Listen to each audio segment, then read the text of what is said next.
What's going on, guys? PokemonRadar here. Welcome back to another episode of Collectors with Cards Drinking Coffee. Grab yourself a cup of coffee.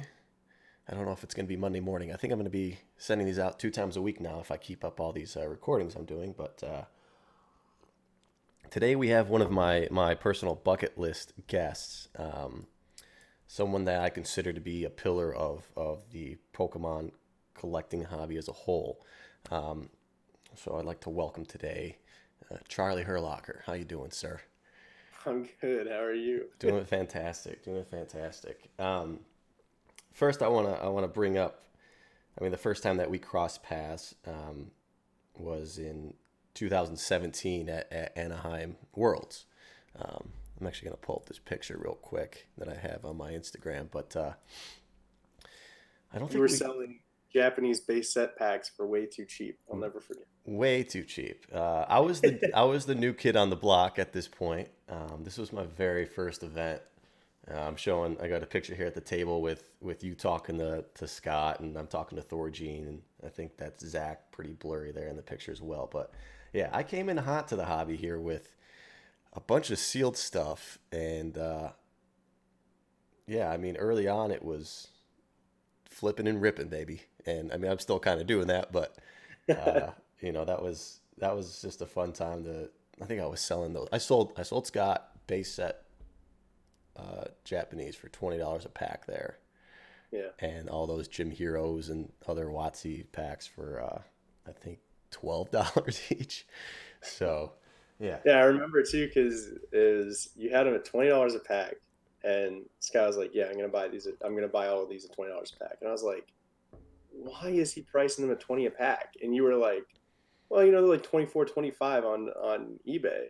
And I was like, "They're not. Are you serious?" And I got on eBay, and from then forward, the price was $40 because we we bought every single pack under $40. So yeah, thanks for yeah, that. absolutely.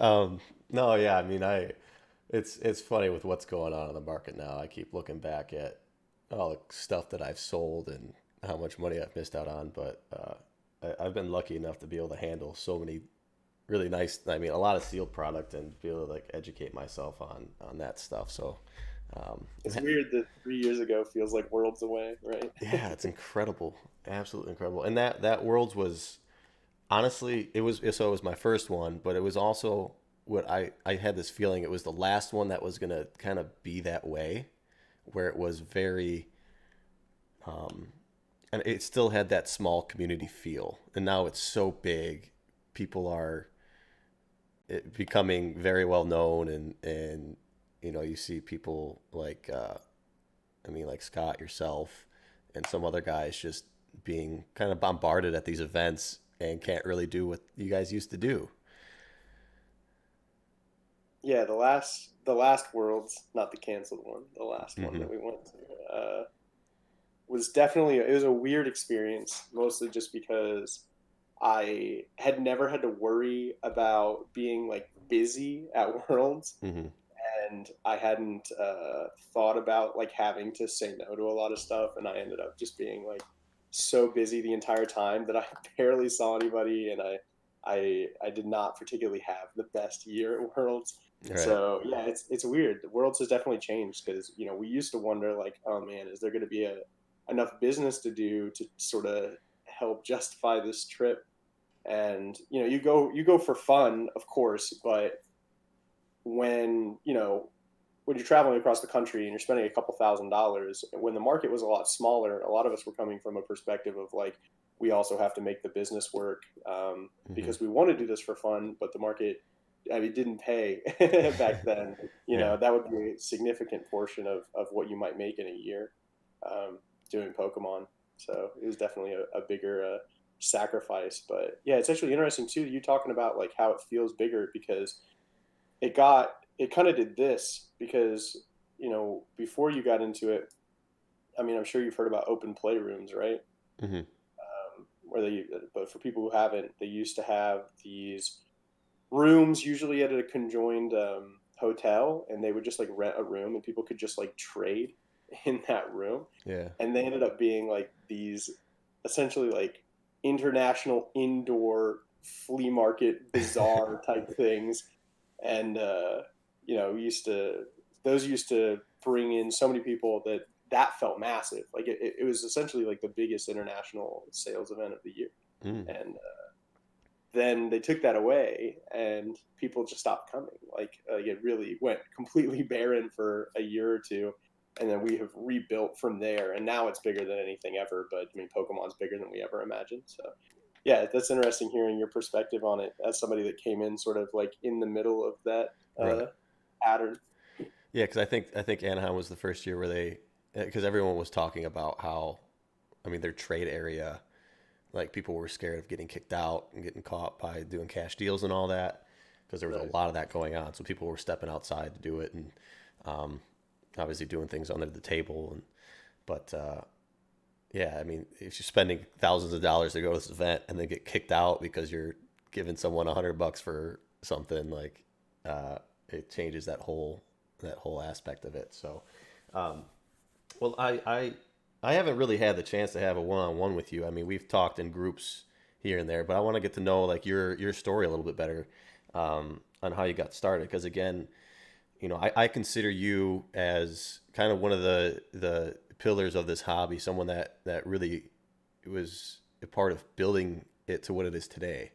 I mean, I know you'll be humble about it and be like, yeah, it would be here anyway without me, but realistically, like you were that person, and I think you were the right person to do it. So let's go back to 1999, with Pokemon.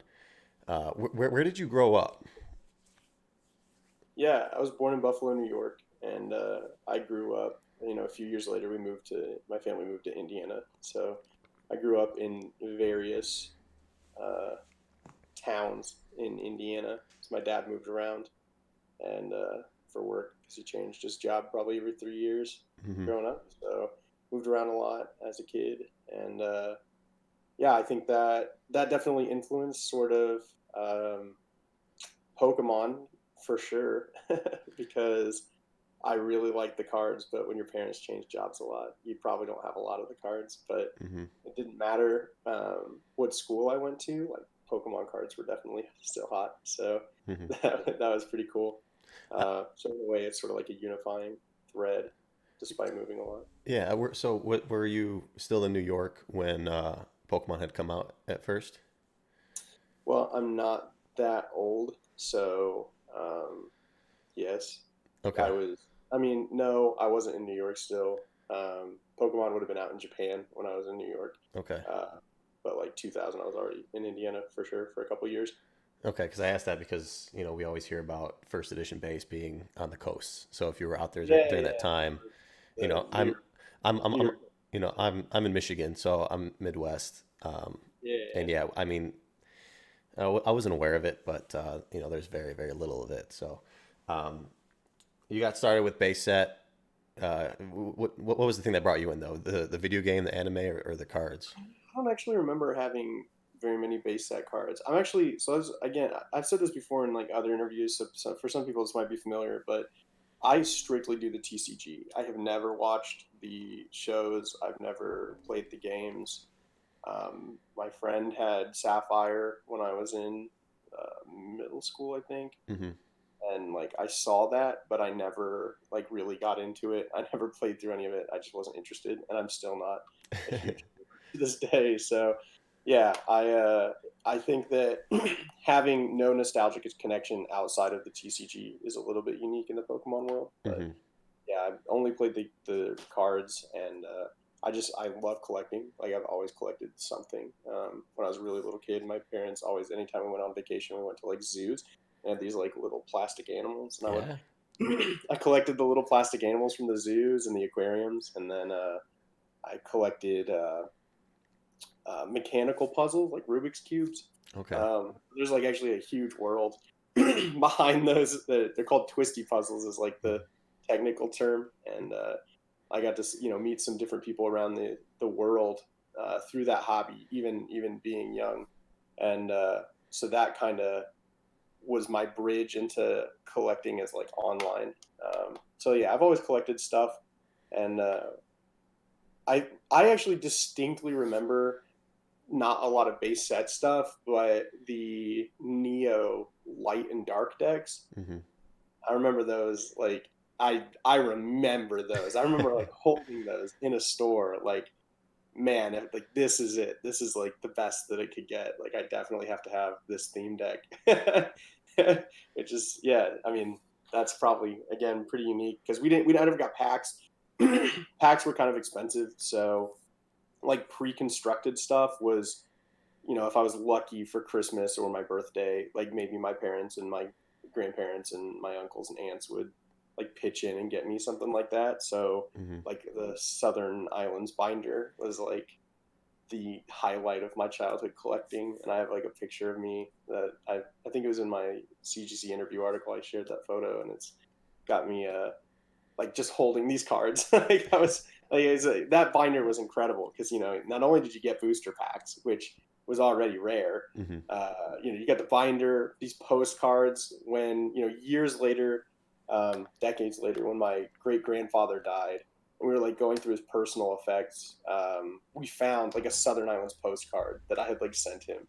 Wow. So yes, the Southern Islands binder is like every so many hollows. It comes with multiple hollows. Right. In the promos themselves are a pack. That's crazy. We didn't have anything like that. Hmm. So yeah, that was Yeah, and they were reverse hollows at that, so they were a little bit different, right? yeah. I mean, they were different, but I don't know that we were discerning enough to Okay. really tell the difference between like I mean that's like the appeal of Legendary Collection, right? Is that there's like hollow Right, they in make every them pack. pop like crazy. Yeah. No, Yeah. I've got that collecting bug as well. Like within my family, my dad does coins and everything, and got me into that at a young age. And um, I don't know if I still haven't really found anyone, or I haven't really talked about it enough. But there was a Cartoon Network website called Cartoon Orbit, and you would collect all the different Cartoon Network characters. Like they had different like Samurai Jack, Dragon Ball Z, Toonami stuff. And it was like a miniature eBay. They had auctions. They had all this stuff with these characters, and there was rare ones and all that. Yeah. And that was like I was collecting hardcore, and that like I was diving in deep. It was so much fun. Like I try to find it every now and then, and it's gone, but I'll see like random YouTube videos or something, um, and like I'm Getting a the rights to that and reviving it, that's your legacy. You have to get well, I discovered later on that the creators of it, were they just were able to make as many of whatever they wanted and just get their friends all of them, and they were just like manipulating the market, and it was impossible to get the things that I wanted. nice. But yeah, like and those puzzles too. There's some pretty cool YouTube videos, and there's just one guy who does like the $10,000 puzzles, and they're like these crazy, uh, uh, uh, just ridiculous puzzles he's trying to figure out. But yeah, that stuff's pretty cool. It's I think we all have a little bit of that collector mentality, probably from our parents, um, or maybe hoarding. I don't know. There's a fine line between the two. It is a fine line. Yeah. So have you been collecting like nonstop since it came out, or was there a gap period like most of us? No, I mean definitely a gap period. I was always like tangentially interested in them, Hmm. but I wasn't aggressively collecting. I mean, may I don't know. It could just be that my bar is so high now for what it means to collect that like in hindsight, I think that there was a gap when really I was probably like interested to the degree that the average person is interested. Um, because I never stopped buying like if I had the chance to get a booster pack from the Walmart shelf, like I would do that. Hmm. But yeah, I mean, I didn't really get what I consider to be like into it until like 2007 to 2009 area. Hmm. I think the set that really made me go all in as a collector because I had actually started like buying and selling collections a little bit before like I got the chance to like collect the way I do now. Hmm. Is that like the first McDonald's set that came out? I was in marching band, and yeah, so I mean I started collecting like I think the first McDonald's set's 2010, 2011, something like that. Hmm. But that's when I like became hopelessly addicted to like collecting because I was in marching band at the time, and we had a McDonald's like up the street. So everybody would go get like kids meals at lunch because they're cheap, and everybody had a Pokemon card, and they'd be like, just give Charlie your Pokemon cards. Like, you clearly know more about this than everybody else. But, you know, marching band had hundreds of people in it. So Yeah. it was a good time to be a collector. And everybody was like trying to help me like get my sets together and in good condition and everything. So that was So pretty exciting. so back then you didn't like your social group didn't did you have any other Pokemon guys in there, or they were just Nope. I think my social group was eager to sell me their collections from when they were kids. yeah, So, yeah, I mean, I was still pretty low budget at the time. of course, yeah. Have a lot of resources to work with, but I remember the first like really like profitable flip that kind of like turned into everything that I have today is that I had I had a friend who his parents had more money than me, and so I was like, hey man, like I need to borrow $20. If you give me $20, I will give you $25 in 2 weeks, like 100% guaranteed. And he was like, yeah, done. Like, here's $20. So he gives me $20, and then I had like another friend who this is like a little bit unfortunate, but she had a kid in high school, and she was like pretty pressed for money at the time, and because it's like really difficult to do that and not drop out. But she was like in extracurriculars and stuff. She's really a stellar person, and she was like, man, you know, I'm pretty sure I've got my binder somewhere. So she like goes and asks her dad, and she finds it. She's like, you know, $20, which there is no market. There's no, not even on eBay. There's no market for any of this stuff. I mean, you can try to sell it, but you know, in terms of like putting something up, like the hottest item would sit for 6 months, and then you'd get half of what you wanted. And but PokeGym.net Yeah. was around, so I remember working really hard to get like approved to sell cards, because you have to like go through this like really crazy approval process and prove yourself before you can do it. And I got through that whole process, and I took this collection that I bought for like $20, and I was able to sell some of the cards and get, as soon as I got 25, I had to like transfer it to my dad's friend's PayPal or whatever, and then you like withdrew the money and then like gave it to me as like a courtesy to my dad. And then everything else that I sold, like I was like working to, and I would save all my money and I would spend it all on postage. Like everything that I made in the real world was spent on postage or more collections, because I took this collection and I sold it, and like over time it was like $150 probably. And I left all that money in this PayPal that I had like lied about my age to keep. And I connected it into eBay. And so I was buying and selling strictly with the digital money. Like I never took it out. And the only thing I ever had to spend money on was like postage. So as long as I could keep up with the costs of postage, and that was it. I mean, that was the beginning. That everything that I have today is intimately connected to that. Yeah. So. That's incredible. I just interviewed I don't like to call these interviews. I had a conversation with Colors yesterday. Sure. And yeah, we were talking about PokeGym a little bit, and I called them kind of like a hidden gem, kind of like the hidden pillar, more of like a foundation piece that you don't see of this hobby as well. Uh, but yeah, those days, I mean, you were, I mean, do you remember like any conversations you had with these guys, with Scott, Dan, um, you know? I don't think I really talked to Scott and Dan that much, specifically, but because at the time, I don't ever remember having the impression that there were like key people. Oh, It right. kind of, because there weren't that many people. Right, So right. there wasn't, you have to have more people to establish like social hierarchy. Yeah. There just weren't enough people, like factually, you know?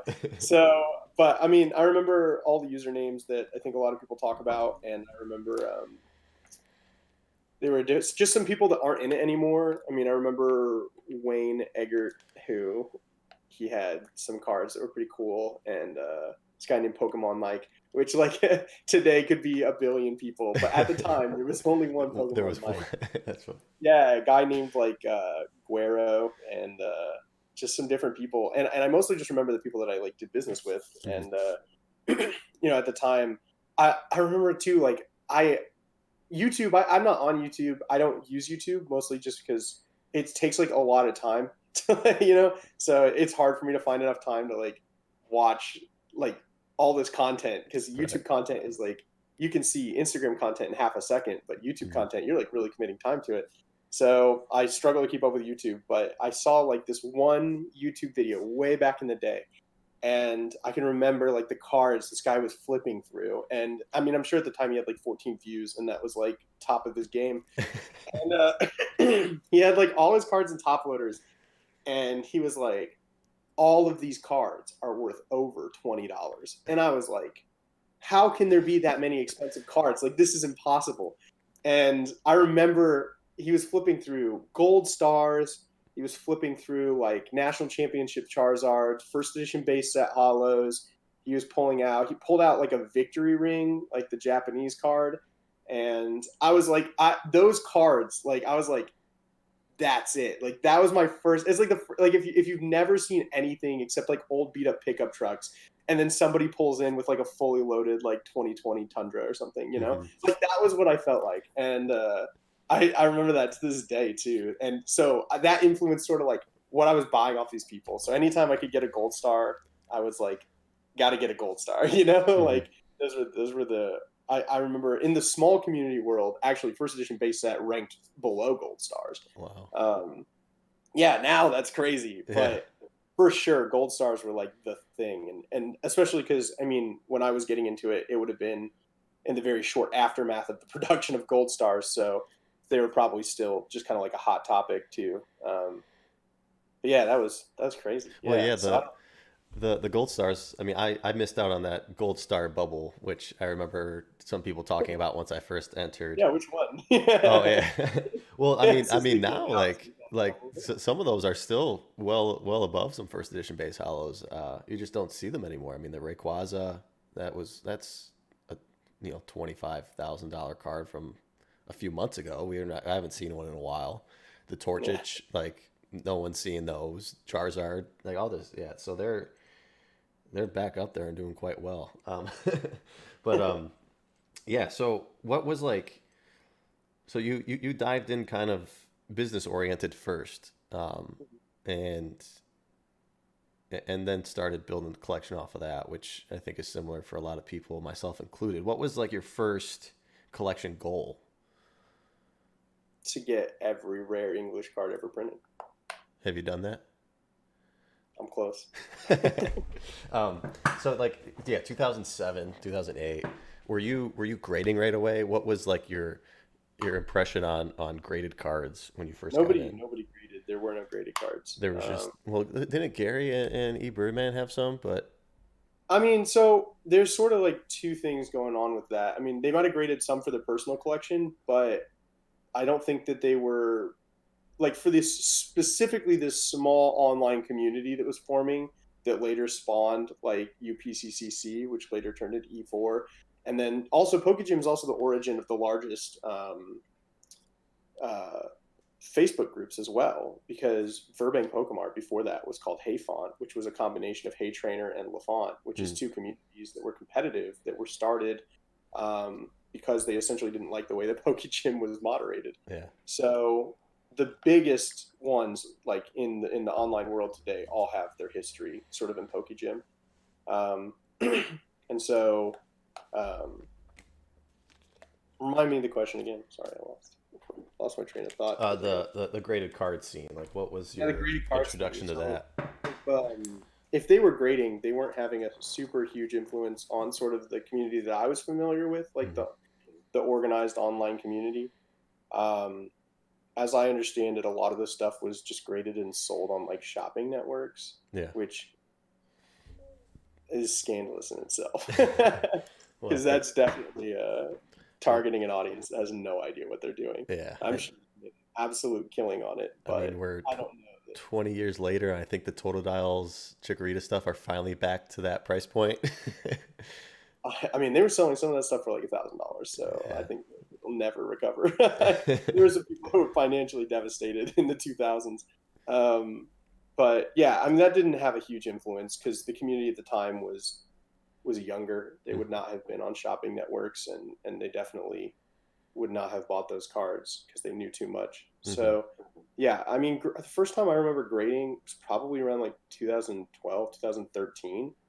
Um, and when I started grading, and this, you'll see how this ties in later to like everything that I do now. When I first started grading, the only way I was able to grade is that I had a friend in Canada.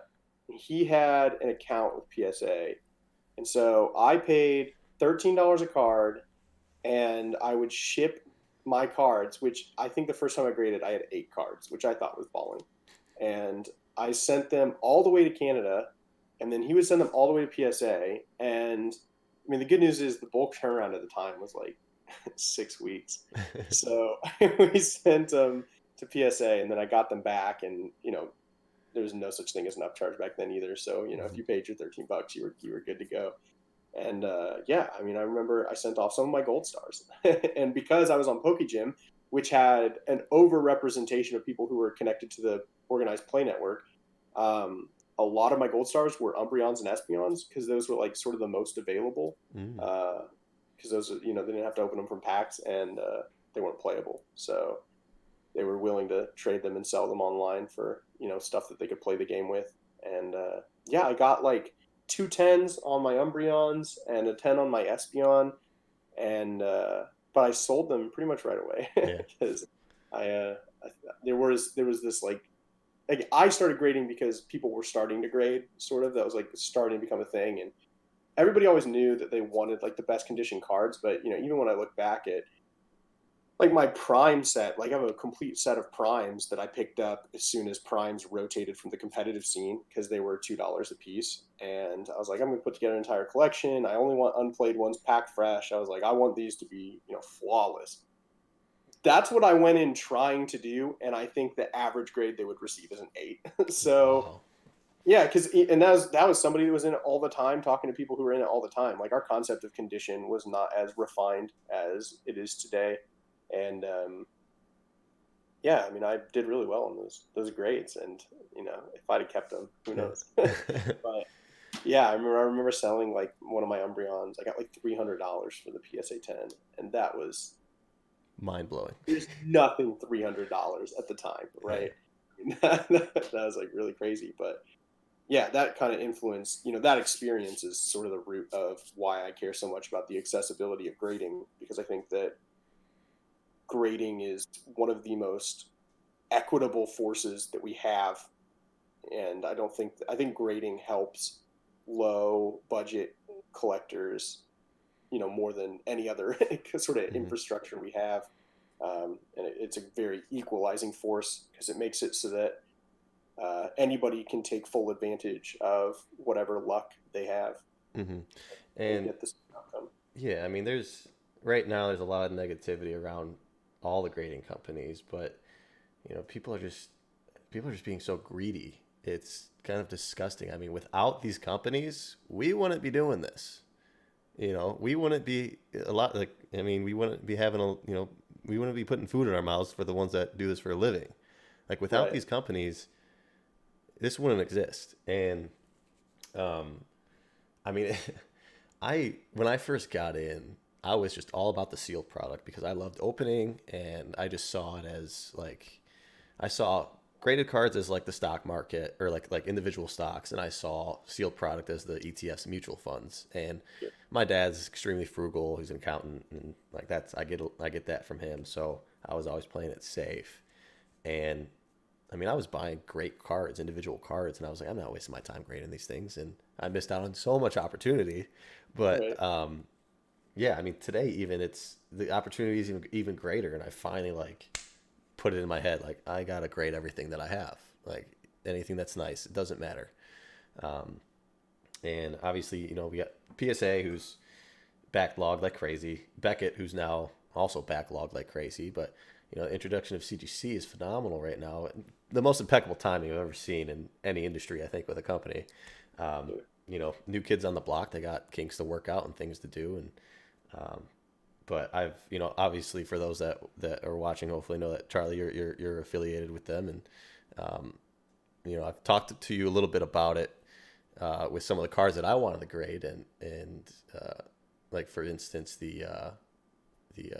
vending series cards, and I asked you about it because I was considering sending them all to PSA, and the second you said, I've had these guys handle some, peel some, educate them on the condition of what the glossy cards and all that. I was like, yep, this is it. This is the right choice to send to CGC. So, still being a new company, a lot to learn, but I think having you on board to educate these guys is a phenomenal thing. So, appreciate what you're doing on that side of the hobby for us as well. Yeah, I mean, it kind of plays into my involvement with CGC is very specific, right? I mean, I contract for Pokemon information, and that is it. That's Mm-hmm. I do data, I do labels, I do those types of things, and make sure that they know the nuances of all of these cards that have come out over time, and sort of what's original to the cards, what's not original, and there's like a lot of stuff that plays into, because the way that things are released intimately connects with like the conditions Mm-hmm. that, or as we perceive them, the conditions. But yeah, I mean, I because I believe that grading is like a force that is good for hobbies. It historically it helps maintain pieces, but it also helps people grow in learning very quickly about what they have. It makes it easier to distinguish different types of cards, which then in turn makes it easier to foster an appreciation for them. Because people might say, why is this bilingual executor labeled like this, but this one's looks exactly the same, but Mm-hmm. it's different, right? What's going on there? And a lot of times it's those labels. You'll see people all the time ask about like, why is this one labeled this way? Or even on the opposite side, we've even had situations where people have said like, why did PSA create these two different labels for this when these cards are indistinguishable? And sometimes we say they should not have created those labels, but other times we're like looking desperately for like differences between the cards and looking in more closely at what we have in our own collections and trying to source stuff and doing original research. Like, I think all of those things are just so good for the hobby. And so I have a strong passion for making sure that the grading companies themselves, whoever they are, live up to the role that they want to play in communities. Because if they're going to determine the value of these cards, if they're going to influence what people do and do not collect, then they need to be accurate. They need to have actual experts on staff, like Mm-hmm. that's the biggest thing is you shouldn't take a million cards a year of Pokemon and not know about Pokemon. Like, I mean, to me, that seems like really straightforward, but apparently it's not. Yeah. So, we're kind of developing in that regard. And so when the opportunity came to help CGC, who was new, but I mean, they're also one of the biggest collectibles entities in the world through their parent company. Mm-hmm. I just saw an opportunity to say, like, let's take all of these years of frustration that we have with the way that these cards are handled and labeled and the way this information is organized and provided, and we can just kind of set the bar higher. We can kind of start fresh. So I took that opportunity, and I'm glad that I did. And I think that if nothing else, nobody's ever going to complain about how well the cards are labeled. Right. Yeah, you can do everything right and still get complaints, unfortunately. Um, Yeah. but obviously with Pokemon blowing up the way it has, I mean, you've got your hands tied in a lot of things now. You mentioned Burbank. You're running that now, right? Or part of Yeah. the moderators of that. Um, you're the expert for CGC at the moment. Yep. Um, or I don't know if there's any other ones. The Ludkins obviously grading. You're running the U.S. division of that, and you're a full time Pokemon seller, investor, collector, right? Yeah. Yeah, That's actually, I think, like almost like 95% of my income is strictly off of buying and selling to this day. yeah. So, So when did that start? When was the first time you realized that, oh, I can quit my day job and do this for a living? it would be after college. I was, I started. I took actually like it's a little sketchy. I took a factory job when I was in sixth grade. At the time, it was seasonal, and I worked for. I don't want to get anybody in trouble. I worked for a company that packs sweets, and I would basically just take these like prepackaged cookies and like put them in boxes, and that's it. And they just needed somebody to do that, and so it was something that I could like do. And it was like it's definitely like a sketchy child labor situation, but I was really grateful for it. It was, so I don't advocate for it, but I was grateful for it at the time. And I worked for them, and I was just like, I do not want to, this is the only place I'm ever going to get a job. I do not want to mess this up. So I worked my ass off for them. Like I worked as hard as I could. And so they brought me back the next year, and then they gave me like some additional responsibilities. And I was like, now I'm in, right? This is it. And I worked for them. I actually ended up doing like 10 years at that company, low key on the side. And I put everything that I ever earned there basically into Pokemon. And well, Pokemon and getting to and from the job, because that was also really expensive. But Did your parents know about this? yeah, my parents were supportive, right? But I mean, it was sort of a thing where my parents, like, I remember wanting a cell phone, right? Because like my friends all started getting cell phones really when I was in like 8th grade. That was like when kids having cell phones was starting to get, starting to go down the line and become more popular. And now infants have cell phones, but Right.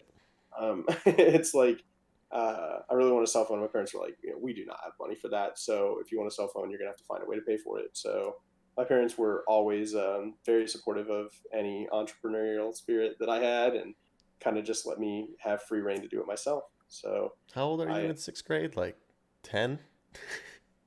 I don't know how old I 11? was 6th grade. I don't know. Jesus. What was it? I'd have to like go back. I'd have to go back and do the math. I It think I was was double. Sweetums in Pawnee, Indiana. I don't know. Yeah, my wife loves Parks and Rec. That's That was the. devastating. Netflix took it off. So if you guys want to start a riot, she'll lead it. Yeah, I worked for a really long time, but I also, that was my first time that I realized that like factory jobs are not sustainable, because by the time I was in my undergraduate, I was having like really severe back pain and stuff, and Mhm. so I transitioned to a desk job. I found this like data entry company. It was crazy because they were willing to pay me $11 an hour, which was an insane increase in pay, Mhm. because Indiana's had the same minimum wage for like a billion years or whatever.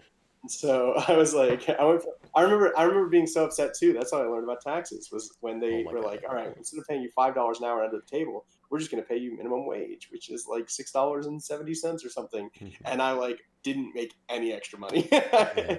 So I was like sad about that. And so yeah, when I got the $11 an hour job, I was like, man, this is it. This is plush. I just sit at this computer and enter data. That's it. That was it. And but even then, I was just like, man, this sucks. I don't want to do this forever. Mhm. So I'd been flipping again the whole time. I'd always been flipping Pokemon cards, and I was sort of building up more and more of what I got. Like I remember TCA Gaming, because I know that you've had him on the show, or Not yet. conversation with him. Yeah.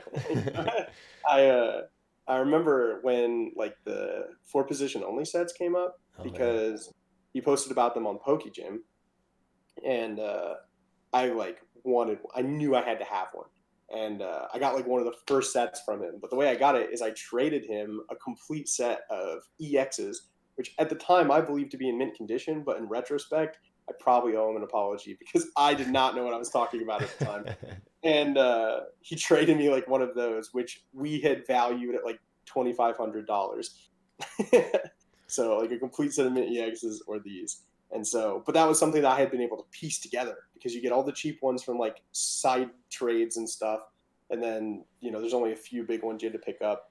And mostly that was based on playability. And Mhm. so, yeah, I remember doing that deal and stuff. And through those different situations, towards the end of college, the market had really started to grow and establish itself. And this is a few years before the the 2016 huge growth phase that hadn't happened yet.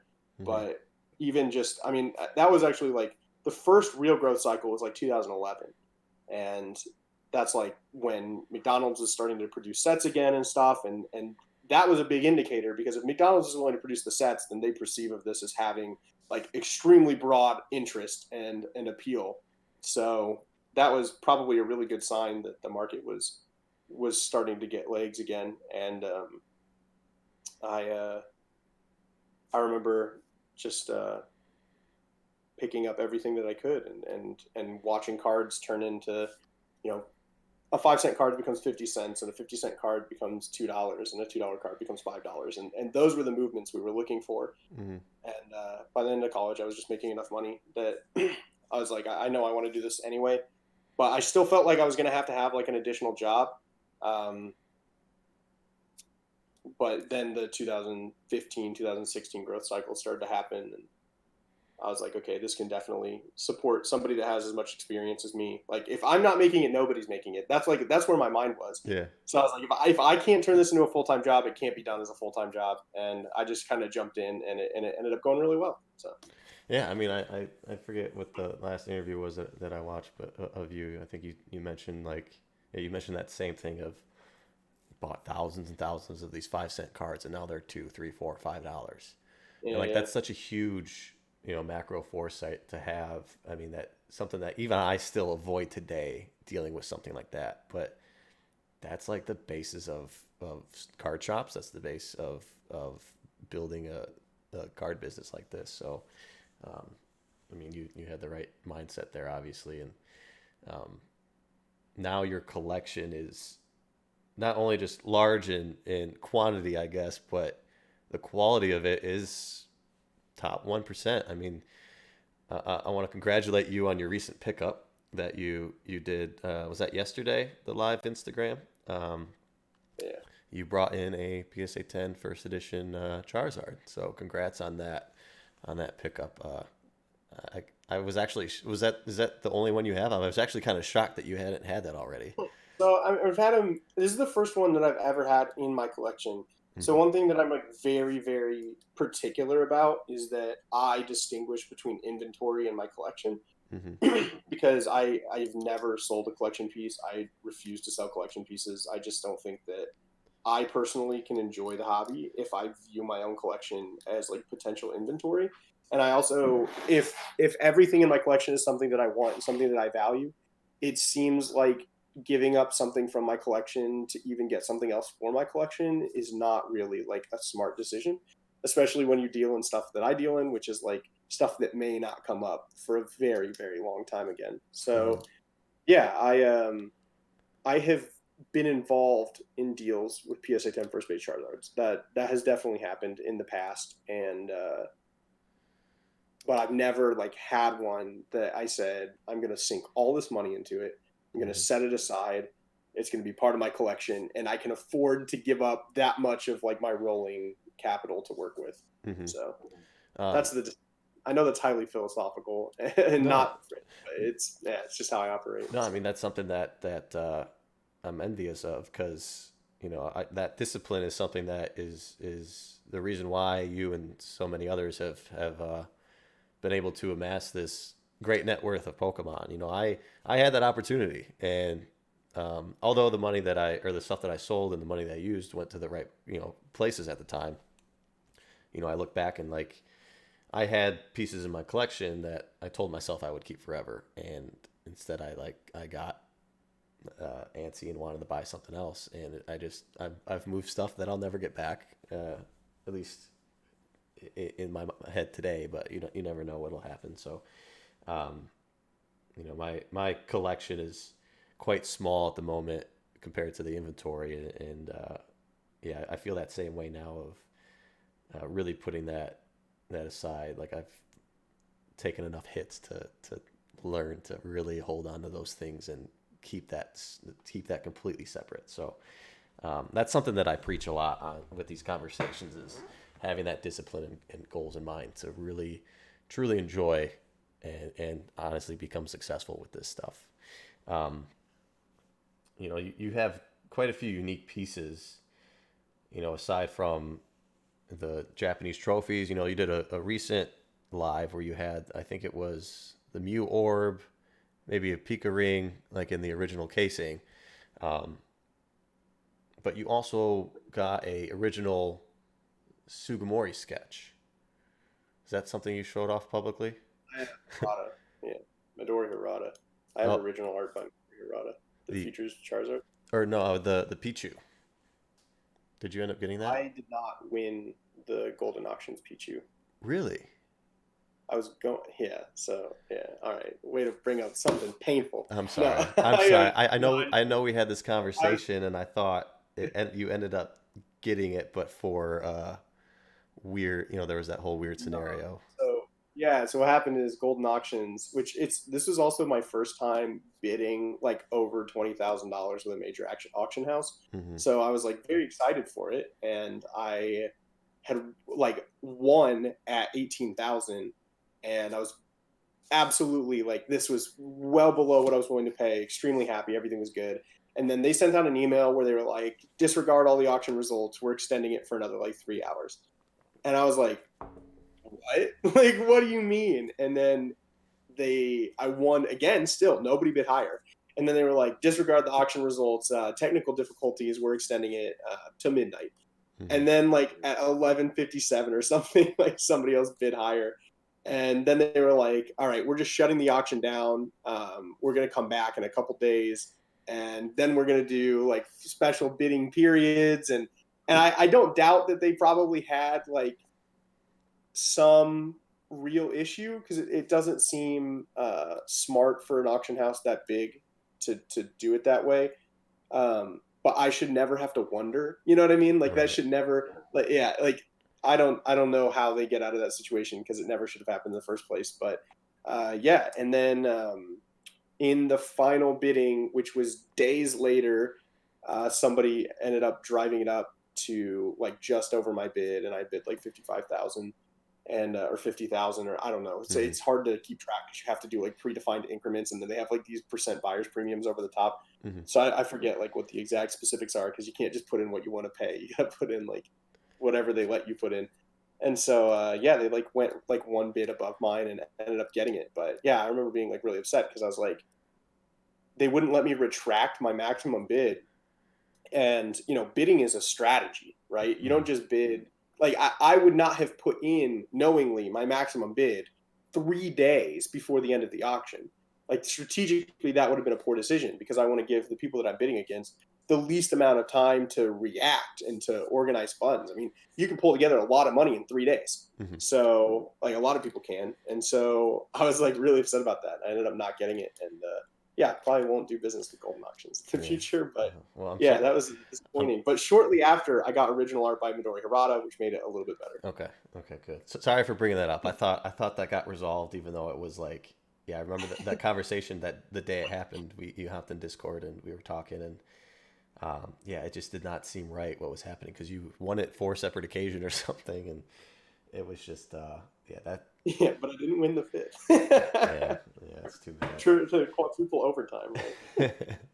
um, so what's I mean, with all these incredible pieces, what would you consider your holy grail of your collection, and maybe of something you don't have yet?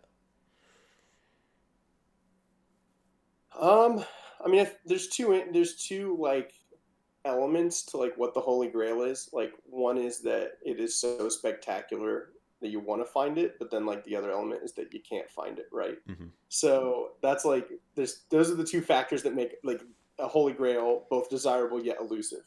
From the desirable category, um, I'm pretty satisfied. Like I feel like my 2013, 2014 complete trophy sets are pretty cool, and because it's like 2013 is the only year that has the 1 through the 4, so that was like the year that I wanted in the old art That's a half art. Pika trophy. Yeah, it's Yeah, yeah half art. Yeah, and so there's literally only 1 year. So there's like 6 officially distributed copies of that number 4. That's insane, yeah. especially for English, because English doesn't have the same rarity that like Japanese gets to enjoy, like much smaller rarity because it's built for a different audience and in a different culture and stuff. So there's a lot more like sub 100 count cards in Japanese than there are in English. So yeah, those are like stupid rare, and those are so that one's pretty cool in terms of like being something that you desire greatly, and I think that they look really cool. And then to have the only year that exists in the whole art all matching, and then the first year of the full art all matching, like that's pretty cool. I worked pretty hard for those. I'm pretty Mm. excited to have that. In terms of like elusive, I still need an English TMB set. I don't really like talk about it because it draws attention to it. So But that's like the last thing that I need from like when I first started. I had like this a list of what I perceive to be like the rarest English cards in the world, and that's all I'm missing from that. So Those are the VS English. yeah, Yeah. English versus That well, that's something that I am personally like speculating and trying to find more of, just the Japanese like normal set, the VS series. Um, just yeah. it's I recently got two open boxes, just mint cards, and I actually sent them all to CGC. Um, so I'm waiting to get those back hopefully soon. Um, but I remember that set when I first learned about it coming into the hobby. It was like that was my peak set because I love the gym sets. They're my favorite. The artwork, the attachment to the trainers, and I remember asking myself like, why the hell didn't WotC do a Final Four like Indigo Plateau Pokemon set? And then someone was like, oh, here's one, and it was the Yeah, Japanese versus series. And like that versus is that on steroids. yeah, yeah, Yeah. and yeah, I was just blown away. And for whatever reason, like I never bought any. I remember actually in 2017 at Anaheim, Gem Mint did a deal for like a set of the boxes and some other of the cards as well, and I was just like blown away by it. So I'm happy to finally get some and get them graded. But yeah, that whole English set is something that I'm gonna avoid because yeah, that's something that seems about impossible to find. I mean, do we know of people that have a set, or is that something that is still just unknown? Yeah, I mean, we know. I mean, we know collectors with them. I mean, not everybody likes to be as public with their collection as other people, right? Right. So there's a lot of them are in the hands of people who are just like fairly private, Mm-hmm. or it's like David Person has. There's actually makes it even worse. There's actually two versions of English verses, and one has the error and one has a corrected man team. Oh. So because it wasn't hard enough. Yeah. Yeah. uh, Wow. yeah, he's got like both versions, and well, he's got both versions of the man team. He doesn't have two sets; he just has Hmm. one set. Plus, he was able to get the man team out of a set that got broken up. Yeah, I've contacted pretty much every contactable original person. We're not going to get any more from the original people. Mm-hmm. Most of them are in collectors' hands, and you just have to sit and wait. Yeah. And that's like one of the things that I sorry one of the things I take pride in is that I feel like I have a collection that even if you had like unlimited money today, I don't think you could put it together. Like it Mm-hmm. takes time and money to like be able to pull it off anymore. And I think that's like that time element is underrated. I think that a lot of people, their aspirations don't shoot high enough in Pokemon, and I think that picking collecting goals that require time as well, 10 years, 20 years in the hobby, like makes for a longer, more satisfying experience as a collector. Mm-hmm. So I obviously, I do that myself, and I always encourage people to sort of collect in that way. Mm-hmm. I think that, English versus, if it takes me 10 years, that's okay. I'm comfortable with that. That's cool. Yeah. So yeah, yeah. That falls back on the discipline aspect for me, where I had goals and I just kind of strayed away from them, because there was just opportunity in everything, and although I still did well, I never got to that I guess end goal of what I wanted, and now it's just kind of out of my reach with what I'm doing. So I gotta restructure my path here to make that happen if it ever is doable. Um, but one of my near term goals was actually to get a English trophy Pika, and I was really hoping to get one in London. Um, and I figured that was going to be a great opportunity because a lot of the U.S. based guys might not be available to go get it. I know there would be an uptick on the European guys that are buying them, but I still thought that would have been a great opportunity to get one. And now we still see public offers of significant value on those, but I still think they're incredibly undervalued. I think you've mentioned that as well. But I think by the time the next world swings around, it's not going to be that way, and it's going to be tough to get one. So I don't know. I'm still got my fingers crossed, but I'm setting some money aside to try to make that happen. Um, And yeah, that's gonna be interesting to see if, I mean, again, if Worlds 2021, or I guess 2020 does happen. Um, Yeah, but yeah. what's I gonna think the go in there? 2020 to 2021 season is probably not going to happen, Yeah, but maybe the next one. yeah, yeah. Well, hopefully that comes around soon, because More time for you to save. that's right. But well, cool. So what's I mean, now that you're, I mean, I'm honestly shocked that you had time to do this with me, because you got your hands involved in everything. Um, but what's like your current, and you don't need to give away everything, your current market strategy here with, um, Logan Paul and these guys coming in, and the market going nuts, um, and all the backups at PSA and stuff. Is there a new avenue that you're looking at to kind of compensate for that lag time for grading? Is there, um, a certain, I guess, set you're looking at that, are you following the hype, or are you looking around it to find opportunities there? I mean, a mix of both. I think that, I mean, if you don't already have a position in first base, like you're not going to be able to just build a position in first base to respond to, celebrity interest. So I think that is it's fun to talk about. It's like hot, it's gossip, but it's not a market opportunity per Hmm. se. And I think that, for example, like a lot of heat was given to the guy that was advising Logan Paul, specifically because he was inflating sort of the values, and Logan Paul actually acknowledged later that he like was aware that the values he was being given, like the market's not there, and those were inflated numbers. But I don't think that what's interesting about that is that somebody's inflating the numbers. I think it's like, why does somebody feel the need to inflate those numbers that dramatically? And it's because if you are identifying all of the opportunity with just the perspective of like what these celebrity players are buying, then you are having to compete and find margins in an over optimized market.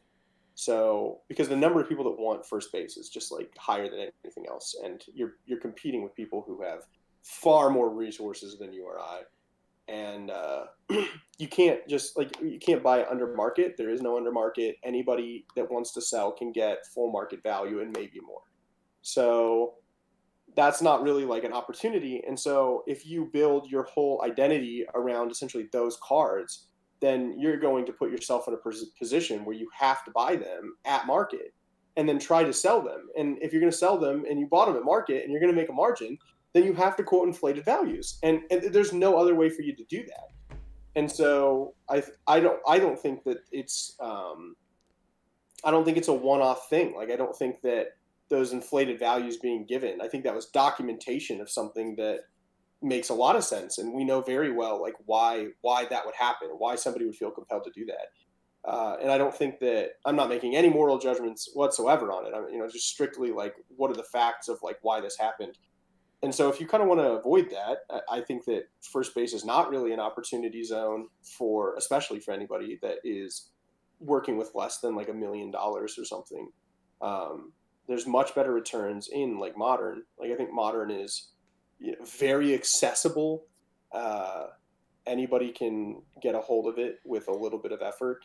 And when things are selling for more than MSRP at market, I mean, there's just immediate opportunity. Hmm. That's very easy, and anybody can take advantage of that from the ground floor level. In terms of grading, you can still set yourself up for success. Um, I think there was a sort of the opportunity was counterintuitive when I think that really right immediately after coronavirus, when we saw two things. We saw a grading slowdown like we've never seen before, and then we saw the market growing like we've never seen before, right? So I'm talking like May of this year, Mm. May, June, July, right? Core of the summer. The biggest opportunity was there because if grading is a huge part of the market. And I think we all do some grading now at this point, because it does two things. It increases the margin per card, and it slows down the liquidity, right? Mm. And so it allows you to turn a smaller inventory into a bigger inventory in terms of like net worth, and then it also allows you to stagger that inventory out over time. Everything sells, but eventually, right? That mindset is very different than buy a collection, get your money back as fast as you can, and then see what you can do with the rest, right? That's a different kind of flipping. And so I think people responded and they said, whoa, these turnarounds are crazy. I'm going to go another angle, or I'm going to wait it out, or I'm going to, do whatever. So you have the hottest market ever, right? You have the largest barrier to entry for new competing forces because they can now no longer get graded cards back in 6 months, except for like 6 months. And if they're saying, hey, the graded market's going bonkers, they have to buy those cards and then grade them. So really, they're probably looking at like at least 7 months, probably closer to 9 to 12. So I'm looking at those factors and I'm like, I'm not going to wait it out. I'm going to send every card I have that can be graded to PSA. So I sent 30,000 cards off this summer, which was a huge investment, more than I've ever spent on grading at one time. But think about it. It puts me in a position where I'm the only person that has graded inventory, right? So the market's hotter than it's ever been, and I'm the only one with graded cards. 30,000. I'm sorry, 30,000 cards. Yes. Did you do a diligent like pre-grade, or were you just like, fuck well, it? I've always had boxes of things that need graded, right? Yeah. Like, you can't grade everything all the time, and especially like multiple copies of things. The market was slower, so you might sell one copy and then sell one copy a little bit later, and then one copy a little bit later. Like that happens, right? And now also it's really interesting too, because as the values go up, the cost of grading goes up, and you're paying higher fees on the cards. So the longer you wait, you're going to spend more on grading. So that also doesn't work out in your favor.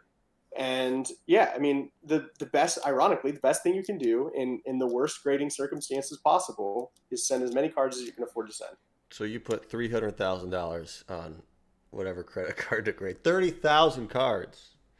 I mean, you sell. I mean, again, the market was hot, so I was also selling a lot of stuff that had been sitting for a long time. Right. So I had hundreds of thousands of dollars in inventory that was selling that I was like, I had no means to replace. And the other thing is, I don't want to take this money out of Pokemon. Like, I'm still young. I'm putting everything back into Pokemon. Like, I've continued to do that, and that's probably a whole discussion in itself too, because I had a real epiphany this year when I really sat down with my wife and talked through this, and I was like, the market's going crazy and stuff. What do I do? Because on the one hand, there's a temptation to just kind of like pull out of it and say, I don't know how to compete in this market. I don't know what to do. Maybe I should take my win, go home, and get a different job or something more stable and reliable and stuff. But I was like, I thought about my actions, and I was saying, this is before I'd send off all those cards. I was saying over and over and over again that like I am afraid that I'm afraid to take on this risk, essentially, because what if the market changes? But everything I have comes from this market. So if I lose it, I'm essentially just losing the time that I put into the market so far. And I don't know how to do anything else, right? I mean, this is what I know. This is what I've spent, years and years and years and years cultivating expertise around and experience around. And so I was like, tomorrow when I wake up, what am I going to do? I'm going to do Pokemon. And so if that's the reality that I am in, why am I entertaining these thoughts and taking, not taking steps because of these hypotheticals when they're not real? Because the only thing that's real is tomorrow I'm going to get up and I'm going to do Pokemon, right? And so I was like, I need to set these aside and I need to go all in. I need to double down again. And one of the things that's scary about flipping in Pokemon, right, and building sort of your career around it, is that Pokemon, in order to really be effective, you have to put everything you have into it all the time. If you're taking money out, you are slowing yourself down. You are preventing yourself from capitalizing on these gains that are available. And so you have to wake up every single day for years and bet everything you have on yourself that you're going to be able to earn more and make smarter decisions and pick the right cards tomorrow, right? And I had to ask myself, am I done doing that? Am I done betting everything that I have? And so, that's kind of the decision that I made. So I was like, I'm not done. I'm not done being competitive. I'm not done. I still feel like I have opportunity here, and I think I still have the best position in the world to take advantage of it. So, Hmm. I'm not. Am I just gonna like let that disappear because Right. hypothetically I might have a different job? Like that's so ridiculous, Like it's absolutely crazy. So yeah, I kind of set that aside, and this year I've gone in harder than ever, and it has rewarded me more than ever. I mean, they always say, what is it? It's like going from 1 to 10 is way harder than going from 10 to 100, Hmm. and it took years to sort of cultivate what I needed to react even to the market, right? Because now we have a massive market, and you're saying like that's insane. Like, how can you just choose to grade 30,000 cards, right? Like that Well, I think that it, no, sounds I think it's smart. That just like, it's shocking to hear that number. I mean, regardless of who sure, you are. yeah. Yeah. But I mean, how many cards sell? How many graded Pokemon cards sell on eBay every single day? It's Yeah. thousands, Yeah. you know. So if you're going to capture a significant portion of that market, then you need to be poised to capture a significant Right. portion of that market. Right. I mean, we talked briefly. I just quit my job, and Yeah. I got paid well, but I hated it. I couldn't stand waking up in the morning thinking about it, going to bed at night thinking about it, sitting at my desk, whatever. And I mean, like financially, it was probably a dumb decision to do that. But I looked at, I keep track of every dime on Pokemon that I spend and what it's worth and everything. And I update it like almost daily. And I looked at it, I'm like, oh well, I can quit my job and just slowly sell this off for a couple of years and enjoy my life. Um, and I mean, it's something that like I wish that I had, really strategized better because I'd be able to do it longer. But we see these threads in E4 and these conversations people have about, oh, you should only have 10% of your net worth in collectibles, and I'm looking at this, and some of these people in this conversation are doing this for a living, or could be doing it for a living, and regardless of what industry you're in, if you're starting a company, running a business, you're putting everything back into it. I don't care if it's cards, cars, a dentist office, whatever. You're not paying yourself a salary. You're putting everything back into that company to have it grow, grow, grow, grow, grow until it gets to a point that you are comfortable to pull it out and start, taking it more seriously, or whatever the your path is. And there was one specific thread about this, and a lot of people were saying, like, yeah, with this spike, my net worth and my percentage of investments has gotten too high in Pokemon, so I'm selling off to get down. And I'm like, why? I sold stuff to put money in a Roth IRA, to put them in other diversified safe investments, and I quickly realized, like, why? I know Pokemon. I don't know stocks. I don't know this stuff. I can't figure this out. Like, I have this knowledge, this expertise in Pokemon, and I mean, obviously, you don't have a crystal ball to see the returns coming in, but it's still like, this is what I know. This is what I spent my time on. So this is giving me the best shot to make the most money, to optimize my investments. So when I see people talk about the fear of putting this much money into collectibles, if you're running a business, you need to. That's what you have to do. And obviously, with yourself, you realize that, and sitting down with your wife, or whoever you're with, to figure that out, because we're at life-changing money at this point for people. You could cash out, throw all that money into a high dividend ETF mutual fund, and just coast for the rest of your life. But what are you going to do every morning? Yeah, I You're mean, young. also, I mean, you're betting a lot. I mean, when you do that, you're Hmm. saying that you trust the economic conditions of the world going forward Hmm. enough that it will.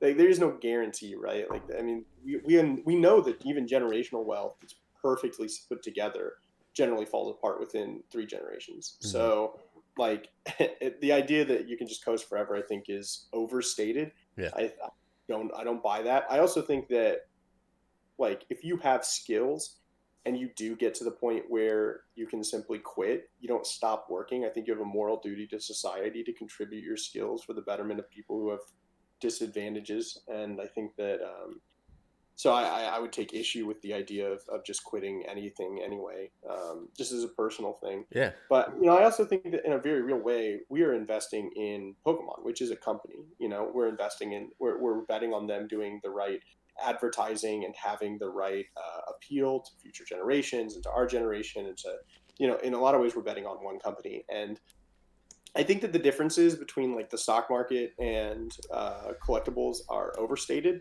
Just, I mean, this is not financial advice. This is just my personal opinion, Yeah. disclosures or whatever. But the reality is that yes, if Pokemon, flops, then yeah, we're gonna lose. We're gonna lose a lot, but I'm okay with that because I don't feel like that's that different from the stock market.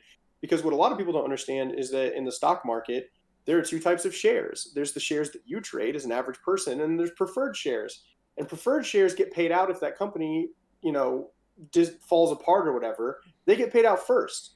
And if you are investing through a generic ETF with, Fidelity or Vanguard or whatever, you do not have preferred shares. Mm-hmm. So if that company flops, you are in the same exact boat that you would be in Pokemon. And I understand that there's a diversification issue to be asked. But that's why I also believe in having additional income on the side. Putting your, if you don't have any health insurance and you're in poor health, don't do Pokemon full time. It's a luxury. It's a privilege, 100%. And that's why I think also, a lot of the biggest, most successful flippers are married and their spouses have health insurance. That is a non-negligible factor in our industry. So there are real things that you have to consider. Or they live outside of the United States, which for some reason has decided that people don't deserve healthcare, right? So, and not to get political, but there are a lot of countries where people can flip full time and not have to worry about it as much because they are friendlier to small businesses by providing universal healthcare. So, but yeah, in the United States, which is sort of like still where it happens, where Pokemon happens, it's the focal point of the Pokemon TCG world. Yeah, I mean, I don't think that it is as crazy as people make it out to be to have everything in it. And in fact, I think that to have an opportunity for the inordinate and extra spectacular gains, you have to take on inordinate and extra spectacular risk. Opportunity is built on risk. That is the only thing that generates opportunity. And so, yes, I absolutely, everything that gets me praise is because of risks that I took that, of course, to a financial advisor who makes decisions based on playing it as safe as possible and traditional advice and what they're taught to teach you, then yeah, of course my decisions were poor. And I mean, we would both agree that it worked out for me. Do I recommend that to other people? Only if you can afford the risk. You have to be able to take on that risk. And I think that, but I will say, I think that the opportunities just as good today as they were when I started. Yeah. Yeah. It's just a matter of knowledge as it was at any point. And it's a matter of, again, discipline and sticking to goals. Yeah. And passion. If you're not passionate about the hobby, you're going to burn out so fast. It's unreal. Yeah. Yeah. I've got a lot of friends now that, are bringing out their old collections, asking me questions, within my normal, I guess, social circle. And they're asking me what to buy, and they're actually buying things. And I ask them the question, how are you going to sell these? And they're like, oh, I don't know. So that's like another thing you got to consider. If you're not engaged in this hobby in a real way, how are you going to do it? And then, there's avenues like PWCC and all this stuff, but they don't know about that unless I tell them, or, they, Sure. But I feel that pain of, I hopped on Cobra Insurance, $600 a month. I got my rent for my apartment, but it's doable. It's doable to still be a flipper and figure it out. But again, I built up 5-6 years of knowledge and a little bit of inventory to go off of. So Well, and you're too, being in the Midwest, a lot of the biggest people are in either the South or the Midwest, right? I mean, I did all of my building in Indiana until my wife got a job that forced me to move out to DC. But I started, everything I built was when I was in Indiana. And, Corbin, Kentucky is the home of where Troll and Toad was built. St. Louis, Missouri area is where Scott Pratt is. Rusty is in rural North Carolina. A lot of the biggest people are in the Midwest. And that's because in an entirely online environment, there is absolutely no incentive to live in a city whatsoever. Why would you ever increase your cost of living to do Pokemon full time? Right. That's just like that's just a waste, and that's money that you're taking. It's not. I mean, if you believe that you're going to 100x on everything with your effort that you put in now, everything that you spend on personal living right now, it doesn't cost you $30 to go out to eat. It costs you $30,000 to go out to eat. Mm-hmm. Yeah. And No. so you have to think like Yeah. I lived in San Jose for 3 years. You know, $3 grand a month for rent. And at the time, it was like, all right, one base set box gone, another base set box gone, and like those opportunities were there for me. Like I had a lot of stuff I could have bought, and um, I mean, I don't know if I would have had that same opportunity not living out there, but yeah, like when I first started, I was in Michigan and I was, you know, low rent and all that, so I was able to build pretty quickly.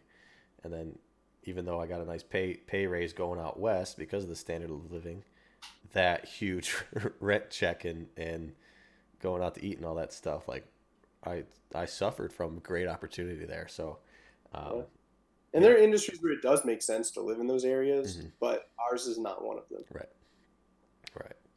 So, but yeah, I'm slowly building back some of the stuff that I pieced out, and you know, I've actually started dealing with some of these bigger names in that are entering the hobby here and figuring out my strategy with them and how I can help educate them. So, um, you know, it's been a fun little ride. I'm, you know, looking forward to continue to ride this wave and see where it takes us. And um, you know, I'm hoping to. I'm really enjoying these podcasts and these conversations I'm having with people. So, um, still a long way to go for Pokemon. I'm you know, people are saying we're at the top tier now of people entering the hobby, but I don't think it's even close yet. Um, I mean, sure, maybe it is a little close, but there's so many more people that can still get in, and there's so many years for us to continue to grow and see what happens. Well, and even if the market was 10% all of a sudden of what it is now, that doesn't mean the opportunity disappears. It just means the opportunities change. Hmm. So being smart enough to adapt. I mean, if you're somebody that can only thrive in a market this hot, then, you know, you shouldn't be doing this whole time Yeah, anyway. yeah. We'll see how long I last. Yeah, But find someone yeah, but else. yeah, dude, I just want to thank you again for this incredible conversation. I hope that we can, you know, do this again sometime and maybe see each other again whenever the next Worlds comes up, or if we finally crack down and decide to start doing some sort of collector meetup yearly, um, which I know it had a couple issues, I guess, the first time, but I think inevitably we'll finally make that happen for us somehow, some way. So yeah, I hope I wish you the best of luck. Again, congratulations on that great addition to your collection there with the Charizard, and you know, I'll always be keeping an eye out on what else you're collecting. So appreciate everything you've done for the hobby, man. Again, you've helped build this thing, and you know, you've been so open to educating people and doing your best to respond to really anybody and everybody that has questions. So you're doing God's work. You're helping us all out, and um, yeah, you're just a fun person to follow, and you know, someone that if people don't know about, need to follow, because you're an industry leader. You're the, you know, you know what's going on. You've got great foresight, and it's some valuable stuff just to see what you're posting on Instagram or posting or talking about and whatever videos you hop on with people. So um, yeah, looking forward to seeing what you do next. Thanks, man. Yeah. Appreciate the conversation. Yeah, absolutely. Well, have a great time, and actually, I'll just pull up your Instagram real quick for everybody. Here he is, CharlieCollects, Ludkins, Burbank, CGC, Pokemon. He knows it all. So, thanks again, Charlie. We'll talk soon.